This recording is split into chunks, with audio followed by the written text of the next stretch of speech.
Greetings, fellow humans. We're on another episode of the devlog.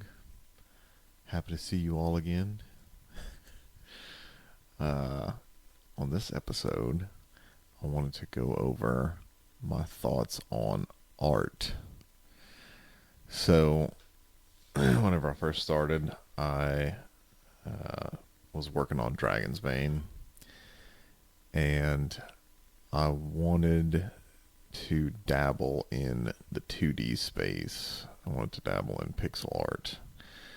And for that game, I had grabbed a bunch of free assets off of the Unity store and itch.io and all the sprites. And I was using those to animate, and some things I wanted to, like the tile set for the map. It was kind of generic of like a grassland biome, and I wanted to make it more like a cemetery in some spots. So then I had to learn how to do pixel art and dabbled in the free online pixel art that they had. But then I wanted a little bit more functionality, so that's whenever I switched to Sprite. And I realized that my 2D art skills and all around art skills were not super great, so I needed to do a little investigating, a little learning.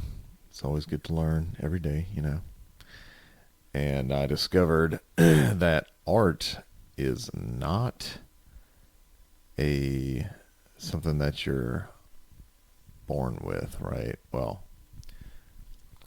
art is a skill, and some people are born very proficient in that skill, and it looks great, kudos to those who are born with that skill. I was not, and so then I had to learn all about art, and I'm still learning about art, and this is something that should help the viewer out, because maybe you're contemplating, oh man, I can't do art for my game because I'm not an artist. Well, you could definitely improve on it, and you could probably make something that's pretty good and worthy of being put into a game, and it would save you time of finding matching assets. And that was the point that I was trying to get to with this game that I'm working on, and a couple of my other games. I was having to think about, oh wow, I found these assets that look pretty good, but then whenever I wanted to have more art of the same type, I either had to pay for it or find something similar, and it's hard to find similar matches on styles of art in the free space. And so that's whenever I decided to try my hand at just, making it myself. So then I downloaded Sprite for pixel art, which is fantastic. Really enjoyed messing around with that. It almost feels like you're playing a game while you're like drawing in Sprite. It's pretty nice. And then I discovered Affinity Designer, which is supposed to be like a one-time paid version of something similar to Photoshop, Adobe Photoshop, no, Illustrator. Adobe Illustrator, I believe is what it is.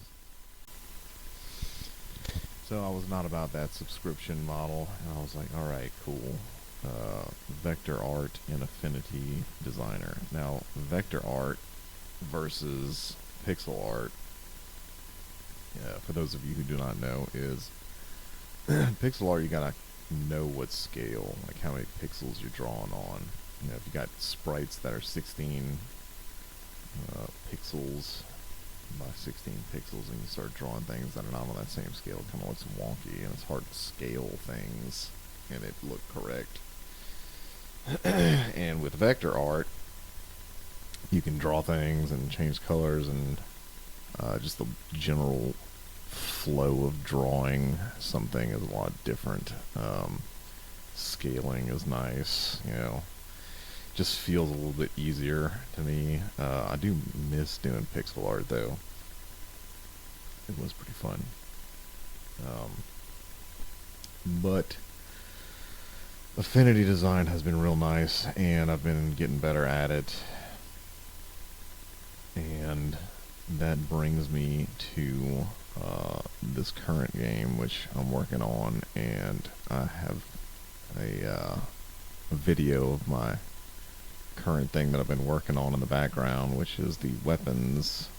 Trying to add a few more of those. I did the acid sprayer and the flamethrower in this video, and I'm just kind of going over, how I went about doing that. It's pretty cool to do a little time lapse in there.